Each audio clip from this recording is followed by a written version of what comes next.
ఈరోజు ఒకసారి విజయవాడలో ఉన్న ఈ సబ్ జైల్ పరిస్థితులు ఎలా ఉన్నాయని చూడటానికి ఇక్కడికి కొంచెం సడన్ విజిట్కి రావడం జరిగింది.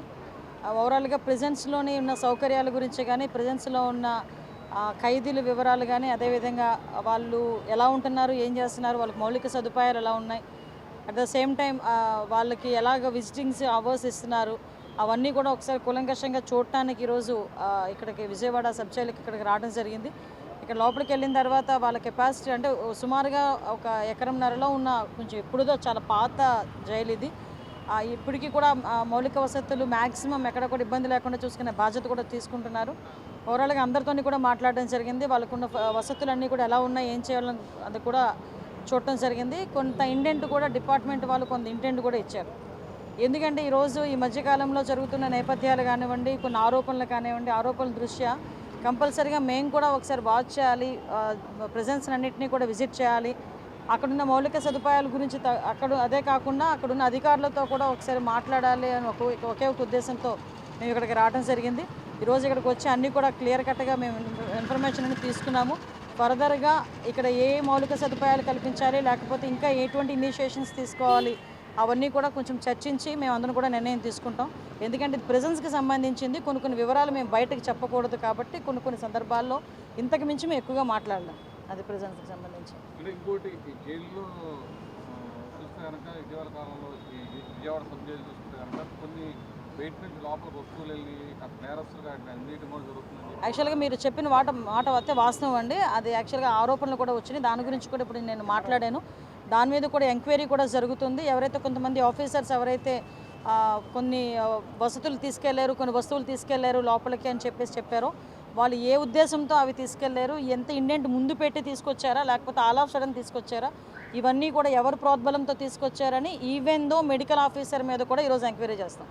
ఎందుకంటే మెడికల్ ఆఫీసర్ ఇన్సులిన్ పెట్టడానికి ఏదో మాకు ఫ్రిజిరేటర్ కావాలని ఒక పక్క రకంగా మాట్లాడటం అన్నది ఈరోజు నాకు తెలిసిన ఇన్ఫర్మేషన్.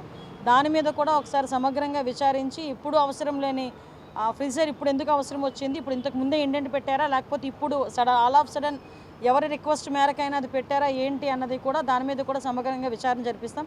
ఒకటి మాత్రం నిజమండి, ఖైదీలు అన్న తర్వాత అందరూ ఖైదీలు ఒకటే. అక్కడ విఐపి ఖైదీ ఉంటాడా, ఆ ఖైదీ ఉంటాడా అన్నది కాదు. విషయం ఏంటంటే ఆ లోపలికి అంత వసతులు కల్పించాల్సిన అవసరం కూడా ఏమీ లేదు. నేను ఒకటే చెప్తా డిపార్ట్మెంట్ వాళ్ళకి కానీ ఎవరికైనా, అంత వాళ్ళ ఉద్యోగాలకి ఇబ్బంది కలిగేటంత పరిస్థితులు ఏ ఉద్యోగి కూడా తెచ్చుకోకూడదు. నేను అదే విషయాన్ని చాలా క్లియర్గా చెప్పాను. దాని మీద సమగ్రమైన విచారణ జరుగుతుంది. విచారణ 2-3 రోజుల్లో పూర్తవుతుంది. పూర్తయిన తర్వాత ఎవరైతే ఇలాంటి ఇష్యూస్లో ఇన్వాల్వ్ అయినారో ఆఫీసర్లు అందరి మీద కూడా చర్యలు ఉంటాయి.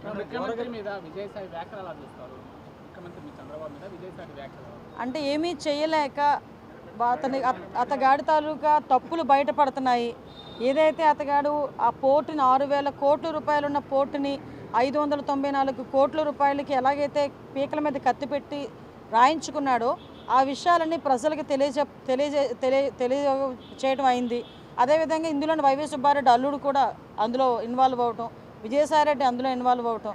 అంటే వీళ్ళ పరిస్థితులు ఎలా ఉన్నాయంటే 5 సంవత్సరాలు రాష్ట్రాన్ని మొత్తం భ్రష్టు పట్టించేసి, రాష్ట్రాన్ని సర్వనాశనం చేసేసి, రాష్ట్రంలో ఉన్న సంపదనంతటినీ దోపిడీ చేసి, ఆఖరికి రాష్ట్ర ప్రజల తాలూకా ఆస్తులు కానీ, ప్రభుత్వ సంస్థల తాలూకా ఆస్తులు కానీ, ప్రైవేటు సంస్థల తాలూకా ఆస్తులు కానీ అన్నీ కొల్లగొట్టి పీకల మీద కత్తులు పెట్టి వాళ్ళ పేర్ల మీద రాయించుకొని ఈరోజు అవన్నీ కూడా బయటకు వస్తున్నాయన్న భయంతో చంద్రబాబు నాయుడు గారి మీద మాట్లాడితేనో, లోకేష్ గారి మీద మాట్లాడితేనో టాపిక్ డైవర్ట్ అవుతుంది అనే ఉద్దేశంతో నోటికి వచ్చినట్టు మాట్లాడే పరిస్థితి. నేనేమంటానంటే ఒకళ్ళ గురించి మాట్లాడేటప్పుడు 2 రకాలుగా ఆలోచించుకోవాలి. అవతల వ్యక్తి స్థాయి, అవతల వ్యక్తి వయసు, అట్ ద సేమ్ టైం మన స్థాయి, మన వయసు, 2 కూడా ఆలోచన చేసుకోవాలి ఒక రాజకీయ నాయకుడు మాట్లాడేటప్పుడు. అటువంటిది అతని స్థాయి, అతని వయసుని మర్చిపోయి ఏదో నోటికొచ్చినట్టు చిల్లరగా తిరిగే వాళ్ళు మాట్లాడినట్టు కూడా సొసైటీలోకి ఒక రెప్యుటేషన్ పోస్ట్లో ఉండి మీడియా ముందు మాట్లాడేటప్పుడు కూడా నోటికొచ్చినట్టు మాట్లాడడం అనేది అతని తాలూకా దాన్ని ఏమంటారంటే నైతికతకి మనం ఒక వదిలేయాలి. అదొక నిదర్శనంగా మనం భావించుకోవాలి. అట్ ద సేమ్ టైం నేనేమంటానంటే ఈరోజు నువ్వు ఎన్ని రకాలుగా చంద్రబాబు నాయుడు గారిని తిట్టు, చంద్రబాబు నాయుడు గారి మీద బురద జల్లు, పవన్ కళ్యాణ్ గారికి మాకు ఏదో మధ్యలోని చిచ్చు పెట్టాలని ప్రయత్నం చేయి, ఎన్ని చేయి, కానీ ఇన్ని మాత్రం వదిలిపెట్టేది లేదు. ఆ విషయం మాత్రం మర్చిపోమాక. ఎంతమంది మీదకి నువ్వు వెళ్ళి ఎన్ని బురద జల్లాలని ప్రయత్నం చేసినా రేపొద్దు నా గురించి నువ్వు ఎన్ని మాట్లాడినా కూడా నేను కూడా భయపడేది ఏం లేదు. ఎందుకంటే ఈరోజు ప్రజల సొమ్ము తిన్నావు, ప్రజల సొమ్ము తిన్నారు మీరు అందరూ కలిపి. ఈరోజు చాలా ఆస్తులు కొల్లగొట్టారు. ఈ విషయాల మీద విచారణ జరుగుతుంది, ఈ విచారణలో వెళ్తుంది కాబట్టి ఎందుకు నీకు అంత భయం ఏంటి? నిజంగా నువ్వు చేయలేదనుకో ఎంక్వైరీ చేసుకోమని చెప్పు. దాని గురించి మాట్లాడటం అనేసి చంద్రబాబు నాయుడు గారు వయసు గురించి ఎందుకు మాట్లాడతాడు ఈయన? అసలు నాకు అర్థం కాదు. పవన్ కళ్యాణ్ గారు గురించి చంద్రబాబు నాయుడు గారి గురించి మధ్యలో చిచ్చు పెట్టడానికి ఎందుకు మాట్లాడతాడు ఈయన? అరే నువ్వు బయటకు వచ్చావు, మేము ఆరోపిస్తున్నాం కొన్ని సందర్భాల్లో. ఆరోపణలకు విషయం చెప్పు. ఈరోజు నా మీద ఎవరైనా ఆరోపించారనుకోండి, ఆ ఆరోపణలకు నేను సమాధానం చెప్తాను. దాని గురించి మాత్రం మాట్లాడరు వీళ్ళు. వెంటనే టాపిక్ డైవర్ట్ చేసే మాట్లాడే పరిస్థితి. లాస్ట్ 5 సంవత్సరాలు చేసి 11 తెచ్చుకున్నారు. మళ్ళీ ఈ 5 సంవత్సరాలు ఇదే కనుక చేస్తే ఆ 11 కూడా రావు గ్యారంటీగా. రేషన్ మాఫియాకి సంబంధించి ఏర్పాటు చేసినటువంటి సిట్లో వైసీపీతో అండగాగిన బీఎస్పీలో ఉన్న విమర్శలు వస్తున్నాయి. ఏమన్నా మరి రీషఫ్లింగ్ చేయబోతున్న మాటలు ఎంక్వైరీ జరుగుతుందండి. ఒకటి విషయం అండి, ఇప్పుడు వైసీపీకి అంటగాగిన వాళ్ళ లేకపోతే టీడీపీ సింపటైజర్సా అన్నది పక్కన పెడితే ఈరోజు ఎవరు పర్ఫెక్ట్గా పనిచేస్తారన్న దాని మీద మేము తీసుకుంటున్నాం. ఈరోజు ఒకవేళ నిజంగా మీరు అన్నట్టు అటువంటి పరిస్థితులు ఏదైనా ఉన్నాయనుకుంటే కనుక మేము మళ్ళీ క్రాస్ చెక్ చేసుకుంటాం. క్రాస్ చెక్ చేసుకుని మళ్ళీ తిరిగి ఏం చేయాలని మేము చేసుకుంటాం. ఓరుగడ్డ అనిల్ లాంటి వాళ్ళకి రాజమర్యాదలు కల్పించారు, మన సస్పెండ్ కొట్టేశారు. ఎందుకంటే వైసీపీ వాళ్ళకి ఈ విధంగా జైళ్ళలో రాజమర్యాదలు ఎందుకు? పోలీస్ డిపార్ట్మెంట్లో ఇంకా ప్రక్షాళన జరగాల్సిన అవసరం ఉందా సార్? ఒకటి ఏంటంటే లాస్ట్ టైం అంటే ఈ విషయం నేను మాట్లాడాలి. ఎందుకంటే చాలామంది అఫీషియల్స్ని వీళ్ళు బెదిరించారు. ఎంతలా బెదిరించారంటే పర్సనల్గా కూడా బెదిరించే పరిస్థితులు వచ్చింది. అంటే కింద స్థాయి ఆఫీసర్ నుంచి పై స్థాయి ఆఫీసర్ వరకు కూడా విపరీతంగా బెదిరించి వ్యవస్థను భ్రష్టు పట్టించారన్న సంగతి మీకు తెలుసు, నాకు తెలుసు, ప్రజలందరికీ కూడా తెలుసు. దట్స్ వై ప్రజలు ఒక మంచి నిర్ణయం తీసుకున్నారు. ఈరోజు మమ్మల్ని అధికారంలో కూర్చోబెట్టారు. నేనేమంటానంటే బోరుగడ్డ అని ఆడ పేరు ఎత్తడానికి కూడా చాలా చిరాగ్గా ఉంటుంది. అటువంటి వ్యక్తులకి ఏదో అంటగాగుతున్నారు అని చెప్పి, అంటే పోలీసులు ఏదో రాచమర్యాదలు చేస్తున్నారు అన్న విషయం అయితే ఆరోపణలు అయితే వచ్చినాయి. దాని మీద ఎంక్వైరీ చేసాము. ఎంక్వైరీ చేసినప్పుడు అందులో నిరూపితమైన తర్వాత ఇమ్మీడియట్గా యాక్షన్లు తీసుకున్నాం. అటువంటి పరిస్థితులు తెచ్చుకోవద్దని కూడా కొన్ని సందర్భాల్లో పోలీస్ డిపార్ట్మెంట్ వాళ్ళకి కూడా చాలా క్లియర్గా చెప్తున్నాం. ఎట్టి పరిస్థితుల్లోనే అటువంటి పరిస్థితులు ఇంక రావు. ఒకటి మాత్రం నిజమండి, ఖైదీని ఖైదీలా చూడాలి, ముద్దాయిని ముద్దాయిలా చూడాలి, అంతే. అదే బేస్ పెట్టుకోవాలి.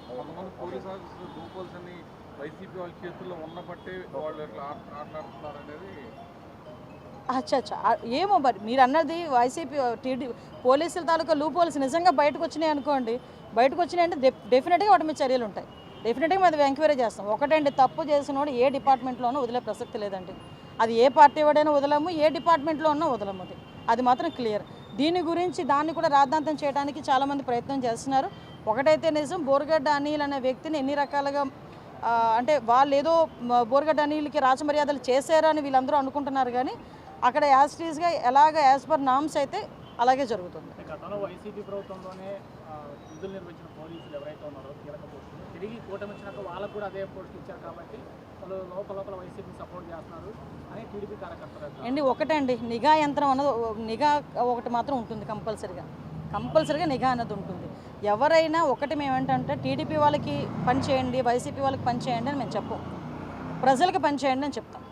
అది కాకుండా పార్టీలని అడాప్ట్ చేసుకొని పొలిటికల్గా వాళ్ళు కూడా మారి ఎవరైనా పోలీస్ ఆఫీసర్స్ పనిచేస్తున్నారన్న సంగతి మాకు తెలిస్తే, మా ఇంటెలిజెన్స్కి మాకు వస్తే డెఫినెట్గా వాళ్ళ మీద చర్యలు తీసుకుంటాం. మనం కాకినాడ కోర్టుకి పవన్ కళ్యాణ్ వెళ్ళినప్పుడు ఆ రోజు ఎస్పీ విక్రాంత్ పాటిల్ అక్కడ రాలేదు. డిప్యూటీ సీఎం వచ్చినప్పుడే ఎస్పీ లేకపోవడం. మా విక్రాంత్ పాటిల్ ఆ రోజు 1 వీక్ బిఫోర్ నుంచి తను లీవ్లో ఉన్నాడు. ఆయన నేను తర్వాత ఎంక్వైరీ చేశాను.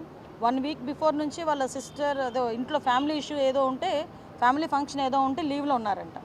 ఇంకొకటి ఏంటంటే ద టైమ్ ఎలక్షన్ కోడ్ కూడా ఉంది, ఎమ్మెల్సీ ఎలక్షన్ కోడ్ కూడా ఉంది. సో విషయం ఏంటంటే ఆ విషయం నా వరకు వచ్చిన ప్రైమరీ ఎంక్వైరీలో నా వరకు వచ్చిన ఇన్ఫర్మేషన్. ఫర్దర్గా ఏం జరిగింది అన్నది కూడా మేము ఎంక్వైరీ చేస్తాం. కంపల్సరీ ఉండాలి కదండి, ఉండకపోతే ఎలా అవుతుంది? ఇంతకుముందు నేనేమంటానంటే, ఇంతకుముందు ప్రభుత్వ పాలసీ గురించి వాళ్ళు తప్పుడు చేసిన పాలసీ గురించి ఒక మాట మాట్లాడితేనే సిఐడి ఆఫీసుల దగ్గర కూర్చోబెట్టి ఎంక్వైరీలు చేసి ఉదయం నుంచి సాయంత్రం వరకు కూర్చోబెట్టినప్పుడు, సాక్షాత్తు ఈరోజు ఒక ముఖ్యమంత్రి హోదాలో ఉన్న చంద్రబాబు నాయుడు గారు గురించి అంత నీచంగా మాట్లాడినప్పుడు ఎందుకు మేము చర్యలు తీసుకోకూడదు? డెఫినెట్గా చర్యలు తీసుకుంటాం కూడా.